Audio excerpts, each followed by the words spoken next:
സംസ്ഥാനത്ത് ആദ്യമായി വ്യവസായ വകുപ്പ് സംഘടിപ്പിച്ച ബയർ സെല്ലർ മീറ്റിലൂടെ സംരംഭകർക്ക് ലഭിച്ചത് 100 കോടി രൂപയുടെ ഓർഡറുകളെന്ന് മന്ത്രി പി രാജീവ്.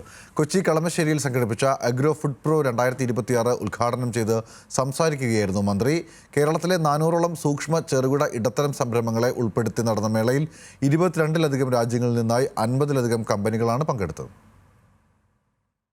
2022 ഏപ്രിൽ 1 മുതൽ 2026 ഫെബ്രുവരി 20 വരെയുള്ള കണക്കുകൾ പ്രകാരം കേരളത്തിൽ പുതുതായി രജിസ്റ്റർ ചെയ്തത് 4,06,976 സംരംഭങ്ങളാണ്. ഇതിൽ 1,28,852 എണ്ണം വനിതകളുടേതാണ്. ഇതുവഴി 27,222 കോടി രൂപയുടെ നിക്ഷേപവും 8,67,017 പേർക്ക് തൊഴിലും നൽകാൻ സാധിച്ചുവെന്ന് വ്യവസായ വകുപ്പ് മന്ത്രി പി രാജീവ്. വ്യവസായ വാണിജ്യ വകുപ്പ്, Kerala bureau of industrial promotion എന്നിവയുടെ സംയുക്താഭിമുഖ്യത്തിൽ കളമശ്ശേരി ചക്ലാസ് ഭവനിൽ നടക്കുന്ന സംസ്ഥാന കേരള അഗ്രോ ഫുഡ് പ്രോ 2026 ഉദ്ഘാടനം നിർവഹിച്ച് സംസാരിക്കുകയായിരുന്നു അദ്ദേഹം. നല്ല ഒരു വിജയം കേരളത്തിന്റെ സംരംഭക മേഖലയിൽ ഉണ്ടാക്കാൻ സംരംഭക വർഷത്തിന് കഴിഞ്ഞു. ഞങ്ങൾ ആരംഭിക്കുമ്പോൾ ഉദ്യം രജിസ്ട്രേഷൻ 85,000-1 ഇടയിലായിരുന്നു. ഇപ്പൊ നിങ്ങൾ നോക്കുകയാണെങ്കിൽ ഉദ്യം രജിസ്ട്രേഷൻ 18 ലക്ഷമായി കേരളത്തിൽ.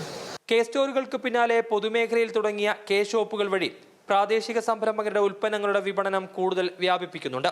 നിലവിൽ 40 കോടി രൂപയുടെ വിറ്റുവരവ് ഇത്തരം സ്റ്റോറുകൾ വഴി സംരംഭകർക്ക് ലഭിക്കുന്നുണ്ട് എന്നാണ് വ്യവസായ വകുപ്പ് വ്യക്തമാക്കുന്നത്. കാർഷിക മേഖലയിലെ MSME-കൾക്കായി വൻകിട പദ്ധതികളാണ് സർക്കാർ വിഭാവനം ചെയ്തിരിക്കുന്നത്.